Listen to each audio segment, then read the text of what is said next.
We're on to our first pathway of the Pearl sequence, which is the pathway of initiative, which connects the sphere of vocation to the sphere of your culture.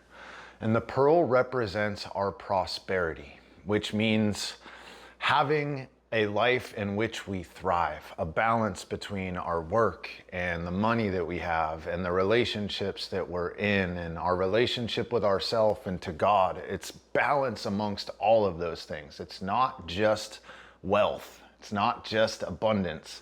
In fact, wealth can be the opposite of prosperity because wealth accumulates and makes you feel heavy.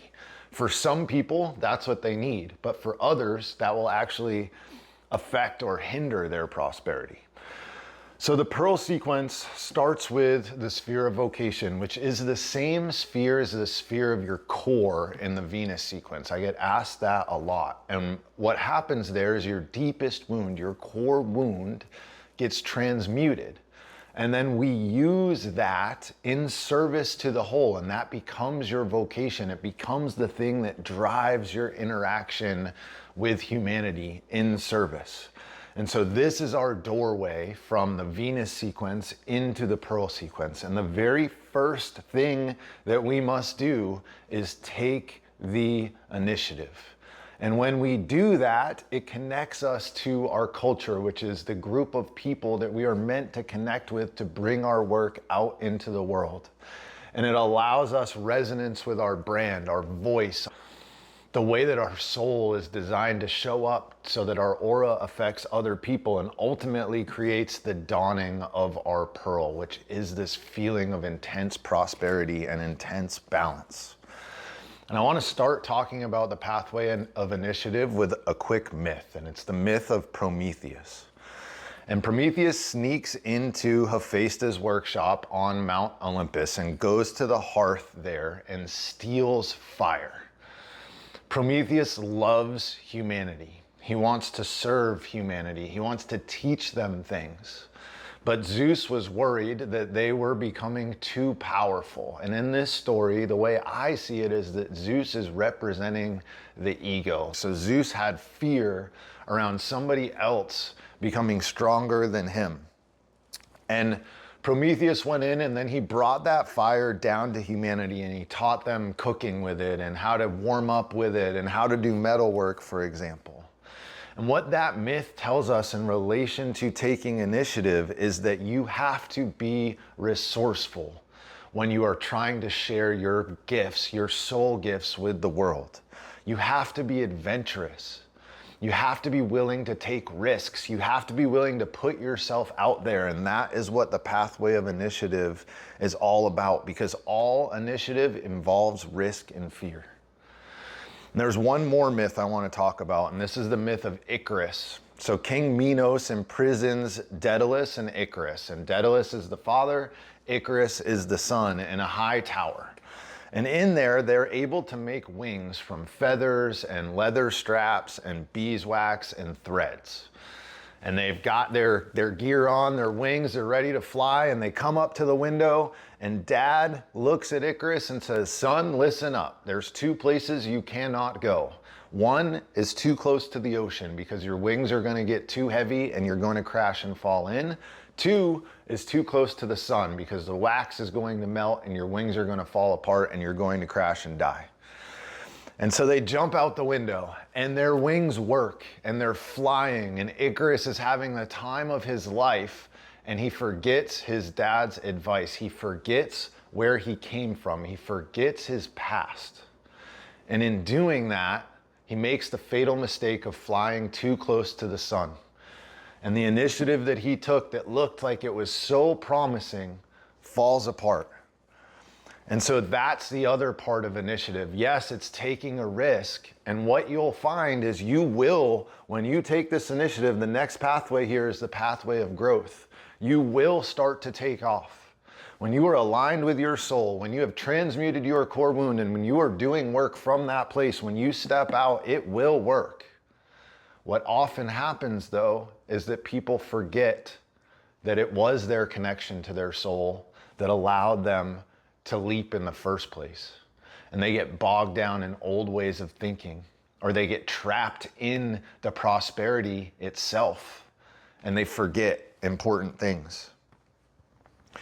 So it's important as you take this step that you remember who you are, you remember what matters, you remember what got you there in the first place.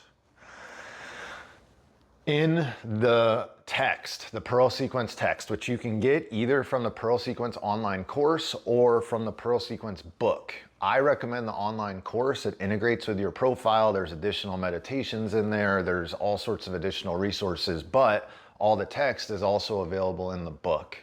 Richard Rudd, the founder of the Gene Keys, likens the pathway of initiative to making fire, the ability to make fire, because it's the only element that we get to interact with the divine and use our own gifts in order to create this new thing.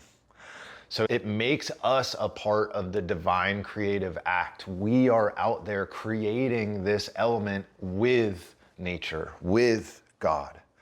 And it teaches us that we are a part of that process. And that's the same thing as initiative, right? We need to get out there. We need to collect the wood. We need to get the flint or some sort of bow to be able to get the spark to happen. And then once we do that, then the divine takes over. And the only place that that can happen is in the present moment. The only way that you can take that initiative is to take stock of what's happening around you, realize your circumstances, and begin to work with the materials that you have. When you're making fire, you don't get to choose what woods you're in. And there's something that I want to read directly from the book, and I don't do this often, but it felt very important to me. If you have a goal in mind, like the raising of the frequency of your awareness, then the pearl is the part of this wisdom that will help you let go of your spiritual goals in order that you can settle yourself more deeply into the present.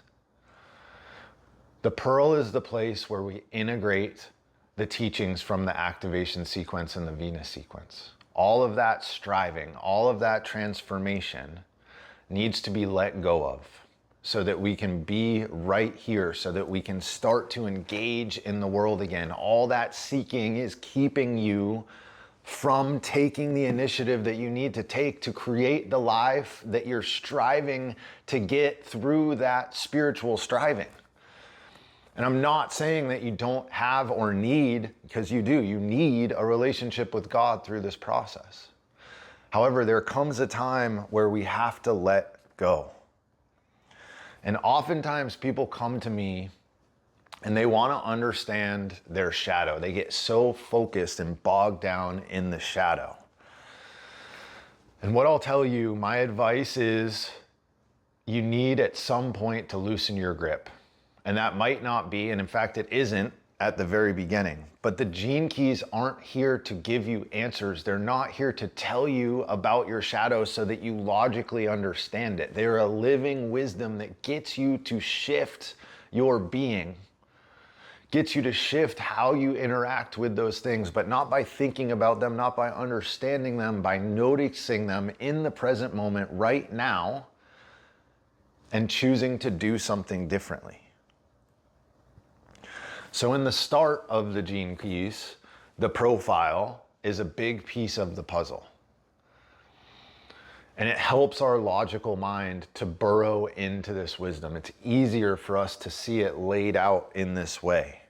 However, once the wisdom burrows deep, it's no longer about the spheres. It's no longer about the Gene Keys. Those are just pointers to get us to go deeper. At a certain point, when you feel this wisdom in your heart, you let it go and it becomes a guide to presence. And then we have the frequency bands, right? We have the shadow, the gift, and the city. And even those are designed to help our logical mind to understand. It helps us in our limitations in thinking, because it helps us to see that we can chronologically progress. But remember, there is no chronology at a certain point, especially once you get to the city. And the Venus sequence lays out this chronological unweaving of, remember, your vocation is your core wound. And we work backwards through the Venus sequence to get to our core, our IQ representing 0 to 7, our EQ 7 to 14, and our SQ 14 to 21, and our core inside of our mother's womb. And by laying it out in sequence like that, it helps our emotions, it helps our heart to open, because our heart can relax because it feels like it doesn't need to open all at once. If we pressure our heart, it can't let go. And so the Venus sequence gives us permission to let it go a little bit at a time, a little bit at a time. But ultimately, when we get to the pearl, this is the place where we have to let go of all of that transformation. And we just have to act. Icarus teaches us that freedom is a wild goose chase. If you try to fly higher, you're going to get close to the sun. Freedom finds you when you let go and trust. Prosperity will find you. The higher you force yourself to go, and that is your ego mind that is pushing you, and trust me, I'm speaking from experience here, the further you are going to fall. The paradox here, and there's always paradox when we're talking about truth, when we're talking about wisdom, the paradox is you also have to be brave enough to steal the fire from the gods. The trick is, though, that your ego can't steal that fire. Only your soul can do that. If your ego takes the fire, that's where the story of Icarus comes in. You're going to take the initiative, it's going to work, but you're going to forget. When your soul takes the fire, not your personality, then we remember, we stay balanced, we trust in the process, we find the middle way. You are divine because you are human. Shadows are a part of being human. It's not about eliminating your shadows, it's about using them. You're not divine because you act like a god. It's trying to act like a god that's stopping you from taking the initiative that's going to change your life. And this wisdom, the Gene Keys, is here to teach us to return home, to trust in our humanity, to know and see that we don't have to be a perfect being. We don't have to transform. The cities are not about changing your humanity. They're about becoming more fully human. What came to mind when I was thinking about this is the John Legend song, All of Me, where he talks about the perfect imperfections. That is ultimately what the Gene Keys help us grasp. That we are perfectly imperfect and that we can trust in those imperfections. And you need to hold that, and at the same time, know that seeking God still takes courage. Because you're never going to meet that divine expression, or very few people are going to meet that divine expression in this lifetime. And so it's not about that. It's about maintaining your courage as you are now, seeking God and taking the initiative. And the pearl has a lot to do with time and with money. We like to think, or we believe, that time equals money, right? Time is money. We say that to each other all the time. And we believe that somehow money will give us more time. So if money equals time, if we get more money, then we have more time.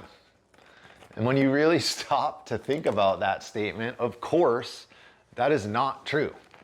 Money cannot alter time in any way, shape, or form. It can give us more leisure time. It can give us more control over our time. But you'd be surprised how rarely that happens. So I want to tell you a little story about the last business that I had. It was a gym. And when I started that gym, I was working 80, 100-hour weeks and making very little money. Then I got to a place in the middle, maybe a couple years into that business, where I was working 50-hour weeks and making decent money.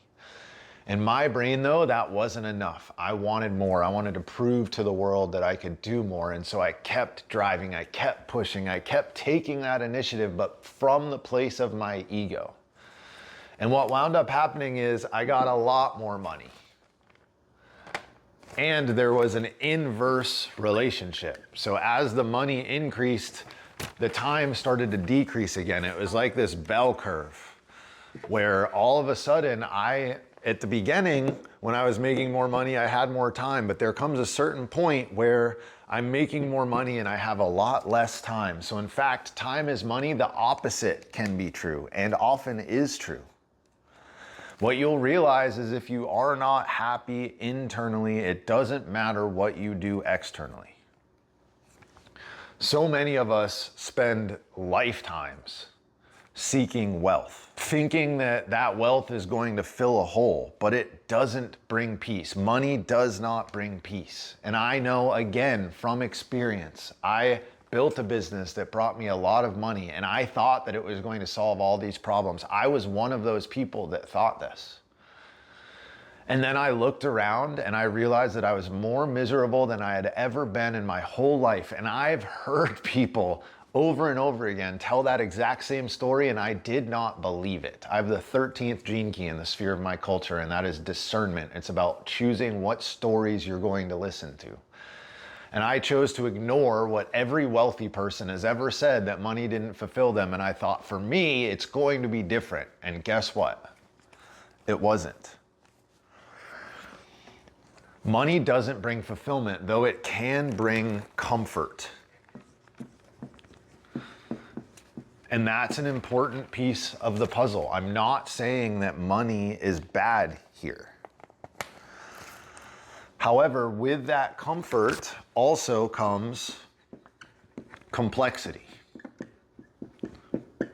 So as we add more houses, as we add a bigger, nicer car, we have more maintenance costs, we have more overhead, we have more stuff to manage. So there's this relationship between comfort and complexity.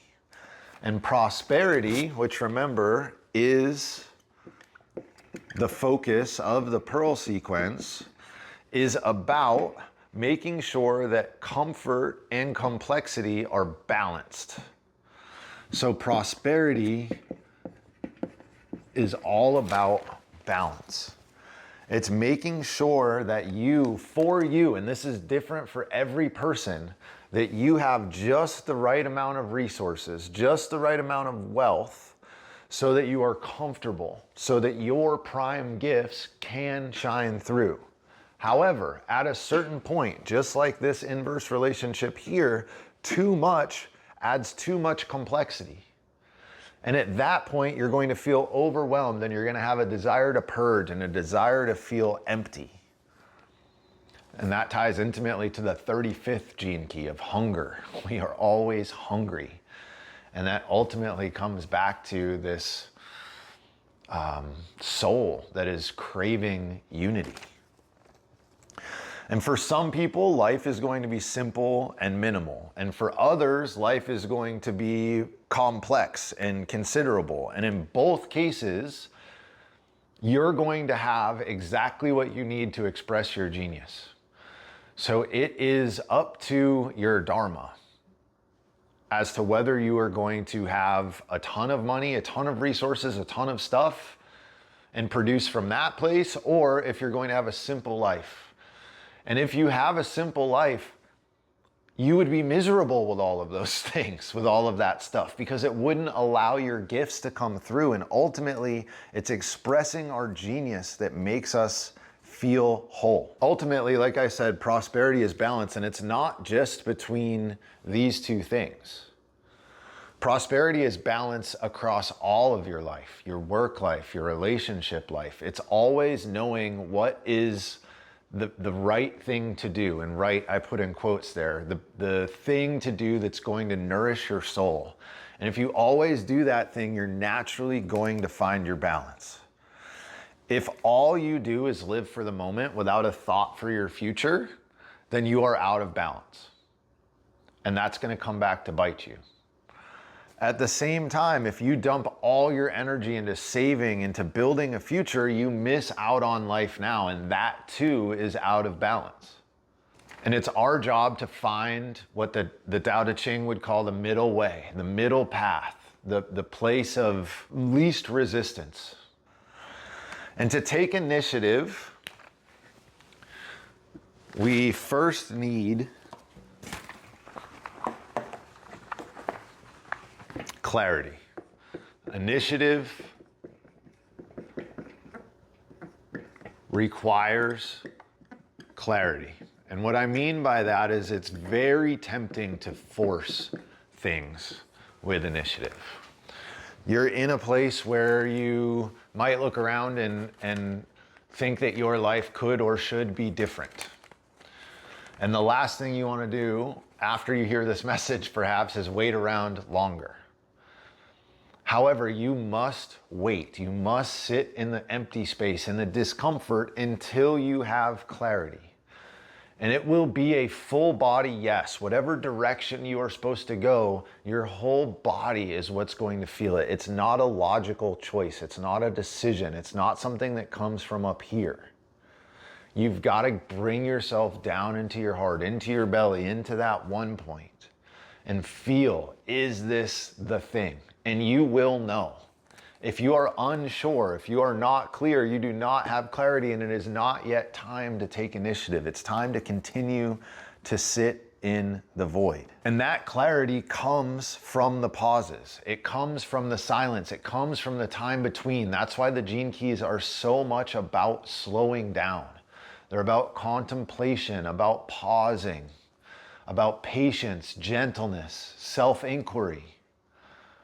All of these things are designed to create the space that's needed to give you the clarity so that you can take the initiative in line with your soul's purpose. The golden path is designed to give us contact with those moments.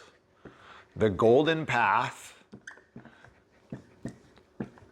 is designed to slow us down, so that we reflect, so that we can start to feel what's happening inside of us. It's designed to open us, to shed all of the things that aren't actually happening around us, so that we can pay attention to the present moment, to the now, so that we can see how we can best interact with what's happening, how we can best take initiative to serve the whole. In Zen, this is called choiceless awareness. It's being in this place of emptiness, watching something come up, choosing to do that thing, and then watching again what happens as an outcome. There's no attachment to anything in the choiceless awareness process. And the more pauses that you have, the more blank you are, the more open you are, the more you become aware of this screen of life, this screen of your senses that things are playing out on. You begin to realize that if there's a voice talking in your head and you're hearing it, who's listening? And then you get to see, oh, every thought that I have, every sound that I hear, every sight that I see is like, it's on this projector screen, and there's something inside of me, this choiceless awareness, this soul that is viewing all of it. And soul's not the right word, it's even deeper than that. And as you become aware of that, at a certain point when you see the screen clearly, it brings an end to transformation. Transformation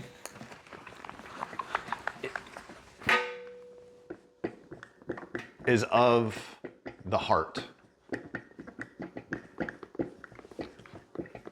The Venus work brings us through transformation. It changes our ideology. It changes how we see the world.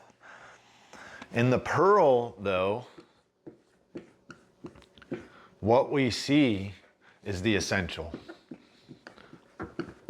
We see what's below all of the Venus transformational work. The essential is the thing that's underneath. It's the thing that never changes. And if it never changes, then there's nothing to transform. We use our mind to measure, not to judge. So our brain sees in duality. It sees in right and left.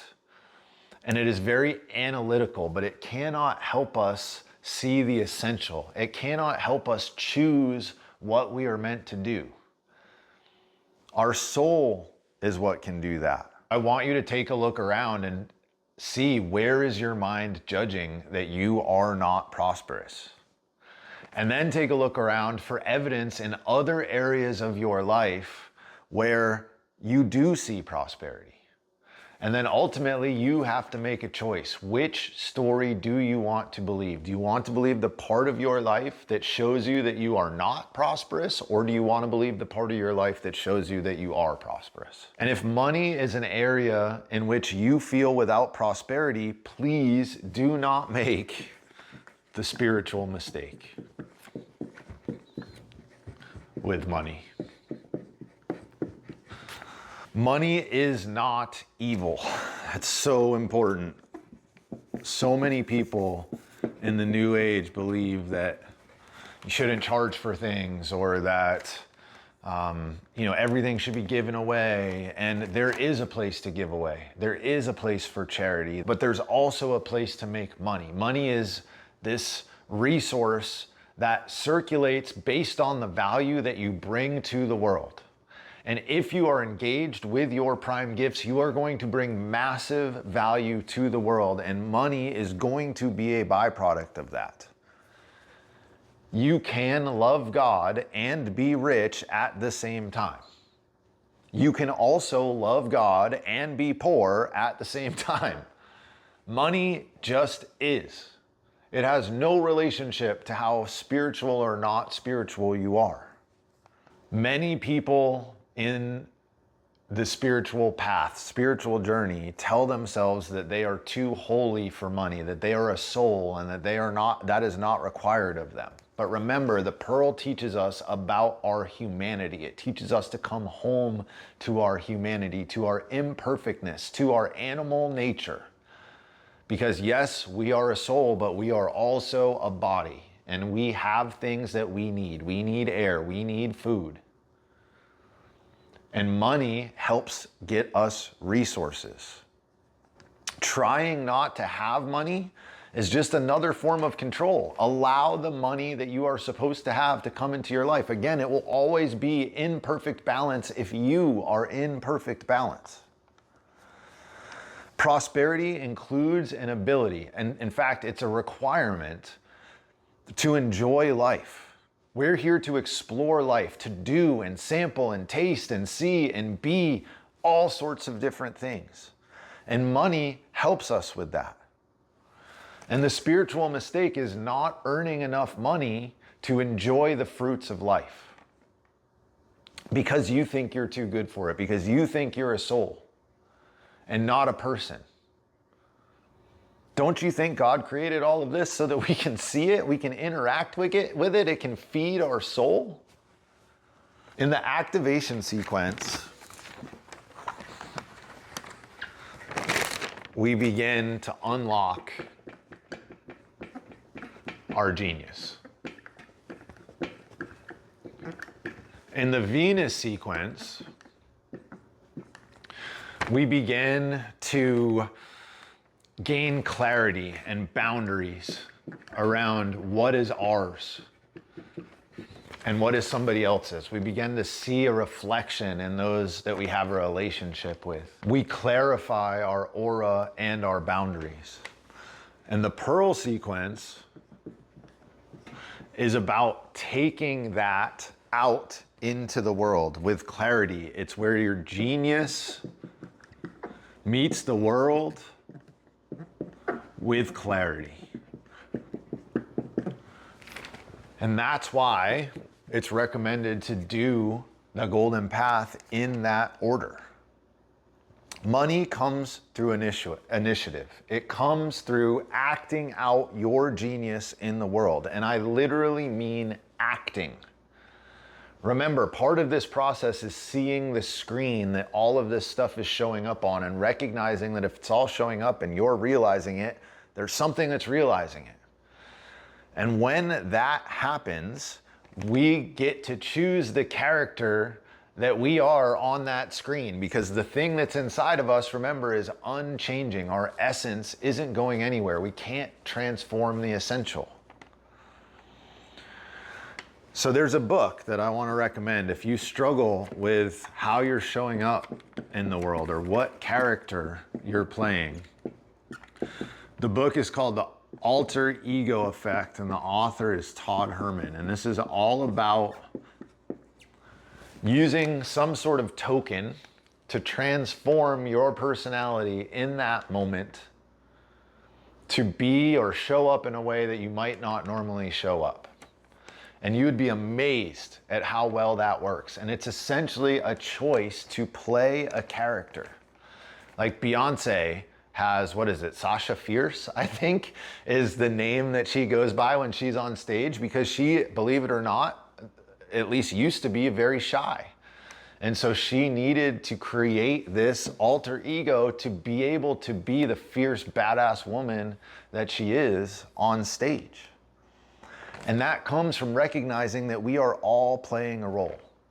And if we're here to act out a drama, we might as well make it an interesting drama. We might as well give it all we got, be who we want to be, instead of being this dull echo of the person that you think or that you know you can become. The interesting characters in all of movies, all stories, always take the risk. They end up in situations where they have a choice. Are they going to go back to the life that they know? Or are they going to step forward into the unknown, into the situations where it's unclear what's going to happen? You have the same choice every day. And the question that I have for you is, what is your choice? What are you going to do when it comes time to be bold?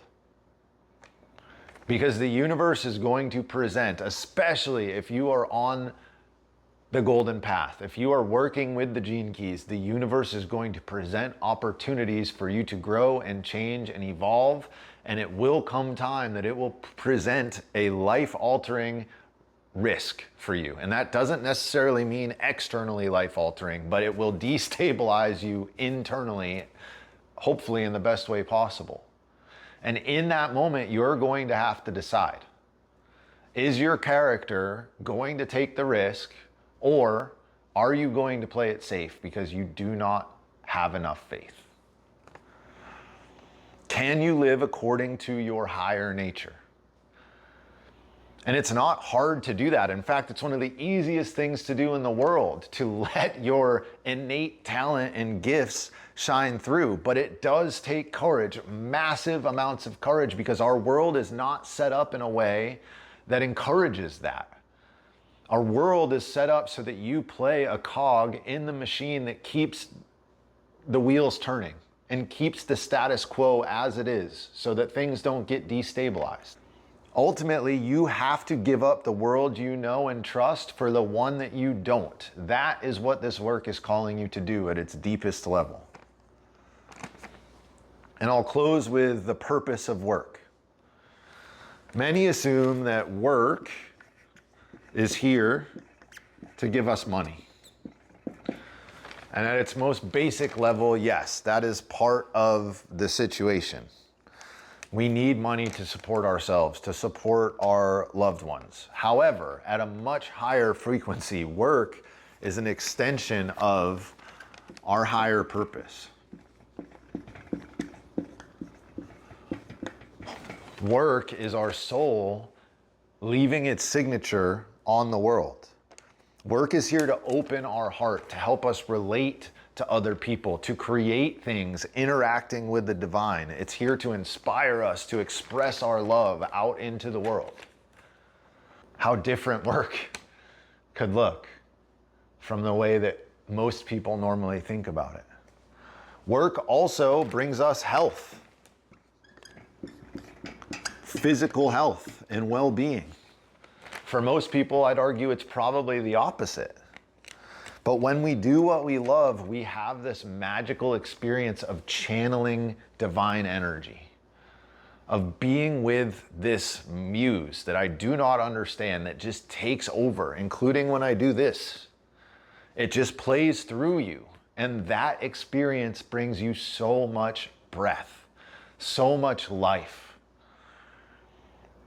We feel excited, we feel alive, we feel grateful, we feel prosperous. And I'll leave you with this, which comes again directly from the Pearl Sequence book. You are alive, therefore you prosper. That's worth contemplating today. We've got our next wisdom call. It is on Thursday the 15th at noon. If you are unfamiliar with the wisdom calls, it is a chance to get together with our community and to discuss the gene keys. Yes, you can come and you can ask questions about what we just talked about specific gene keys, about lines, about pathways. Ultimately, though, we're all studying the gene keys so that it settles more deeply into our body, so that we do come into faith, so that we do have trust, and that we can take the initiative and we can know that we have something amazing and beautiful to share with the world. And so that's ultimately my goal with these wisdom calls, is to get to a very deep level beyond even the gene keys and to talk about how they play out in your life.